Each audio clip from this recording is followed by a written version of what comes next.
Hello, I'm Gwen Eiffel, and welcome to the Washington Week Webcast Extra. I'm joined around the table by Fawn Johnson of National Journal, Mark Mazzetti of the New York Times, Indira Lakshmanan of Bloomberg News, and Ed O'Keefe of the Washington Post. This was a week when an issue long thought dead, immigration reform, popped back to life in Washington, but there's also been some movement on another, we thought, moribund story, guns. More specifically, a bill that would expand hunting and fishing rights on federal lands. But it didn't stop there, Ed. No, it didn't.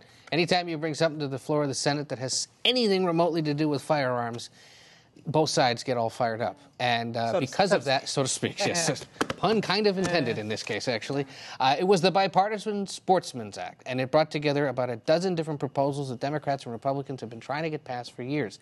Things like expanding hunting and fishing rights on federal wetlands, or making it easier to buy what's known as a duck stamp, which you need to go hunting for waterfowl. And in the midst of it, both sides said, there are some things that I'd like to do regarding guns if you're going to be doing something about hunting.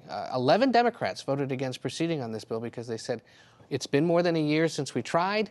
We haven't tried again. We need to address gun control, at least do something about the background check system, which, of course, remember... So they said, if you're going to pass a bill like this, we're going to come up with all this other stuff. And the Republicans brought out a bunch of things that would have repealed the semi-automatic weapon ban in the District of Columbia, or allowed people to take a firearm into a post office. And Harry Reid, as he does on most legislation, said nobody gets an amendment, and because of that, Republicans voted against it. Way to kill legislation. I think that was Civics 101, a little schoolhouse rock. Thank you for that. You're welcome. Now, so keeping with the schoolhouse rock idea, I want to talk to Fawn about a story that almost nobody's paying attention to, and that's the Highway Trust Fund. It's one of those stories no one is paying attention to, but it affects everybody who hits a pothole or crosses a bridge and wonders if it's going to collapse. And yet, it's one of those big stories which also may get frozen, or at least right now it's not going anywhere. Well, and there's been some movement actually in the last, just yesterday actually, the House Ways and Means Committee passed something that might fix it. But we need to back up a little bit and understand what we're talking about.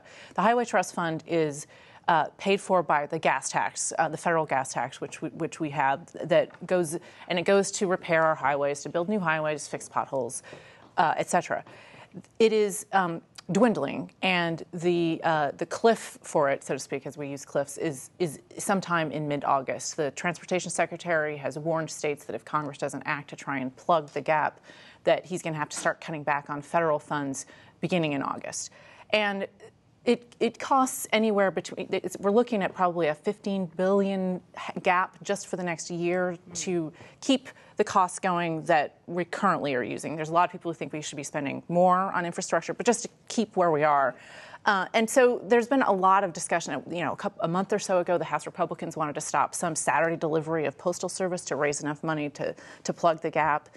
And the Democrats rejected that. And then there's been calls to deal with overseas taxes, and if we tighten up those, maybe we can pay for it. I think they finally came up with something that might work until May of next year. It doesn't make the problem go away, but it's the proverbial kick the can down the road. Down the road, yeah, literally. See? I mean, again, pun intended. But they did make a little bit of progress. The House is going to vote on this bill next week. The way that they pay for it is involving something called pension smoothing, which is far too complicated for me to explain, but it involves paying forward pensions. And then they're also going to tap a trust fund for leaking underground storage tanks to pay for it. But it only goes until May, so we shall see. So in May, talk to me again, and we can talk about more. Same time, same place. Right. Okay, let's go to a couple other frozen places, this time abroad. I want to start with Mark, because it seems to me one of the things we've been paying very close attention to in the past couple of weeks is what's going on in Iraq and the incredible political, social, peace collapse that seems to be underway because of ISIL, ISIS, whatever you call it, this insurgent group. And one of the casualties, there have been a lot of casualties, but one of the casualties has been U.S. policy in Iraq. Right, and ISIS has now changed their name to just the Islamic State. So really, it's just is their acronym. But right, so President Obama several weeks ago made this big speech at West Point, kind of laying out this future for counterterrorism that got away from, once these big grinding wars are over Iraq and Afghanistan, what will the future of counterterrorism look like? And it was relying on foreign troops training foreign armies, relying on foreign partners, giving them money, helping them deal with their own problem. But Iraq is really the first crisis/case study of this, and it shows how difficult it really is. You have an Iraqi army that the United States spent billions of dollars to train over the years that just melted away in the first advance by the militia group. You have an Iraqi government that will not even meet for another month to forge some kind of new government. You have a president like Maliki, Prime Minister Maliki, who is thought to be this sectarian leader. So, and then you have this issue of, well, should you do airstrikes? Is American power even worth it? So it doesn't mean that the previous way was better with hundreds of thousands of American troops, but it does show that there are limits of this new blueprint that Obama laid out.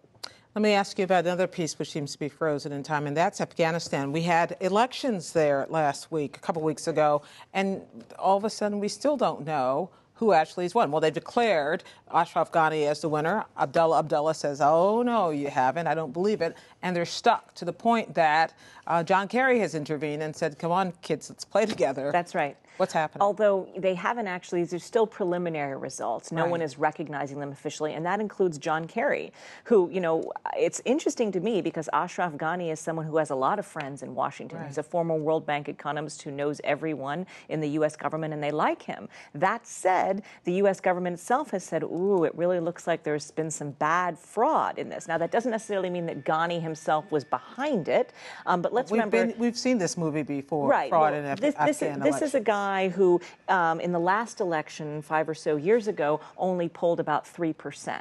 And in this first round election, he got about 30-some%, and Abdullah got 45%. So there were people who thought Abdullah was going to win. So the question is, if somebody else was stuffing the ballots, and they do have recordings of people on the telephone saying, stuff this ballot, stuff that ballot, and some of the poll results that you've seen would require that there are more people in that town who voted than actually exist. So, but who's behind it? Is it Karzai who's behind it? Because Ashraf Ghani is a Pashtun like him, and, this Abdullah is a bitter rival of his from the Northern Alliance group. And that's why the U.S. has to walk a very careful tightrope in deciding who they acknowledge. And not wanting it to be a sectarian problem like we're seeing in Iraq. And so what John Kerry has done is he's in Kabul today. He's been having meetings, and he's tried to say, look, here's a lot of money. Here's a big check that we, the United States, are ready to give every year, but we're going to completely cut off that funding if you guys don't get your act together and if this spirals out into violence. What they don't want to see, people leaving the government, a return to warlordism. They want a coalition government. And at this point, neither Ashraf Ghani nor Abdullah has said they're willing to have a coalition government with the other one. And keep in mind, the major U.S. interest here is we want a bilateral security agreement signed so that we can keep some troops behind. And both men have said they would, but it doesn't look like we have a president yet. Can't we all just get along? Well, thank you all for watching, everyone online. But while you're there, check out our Washington Week summer reading list. I guarantee you it will make you smarter. And we'll see you next time on the Washington Week Webcast Extra.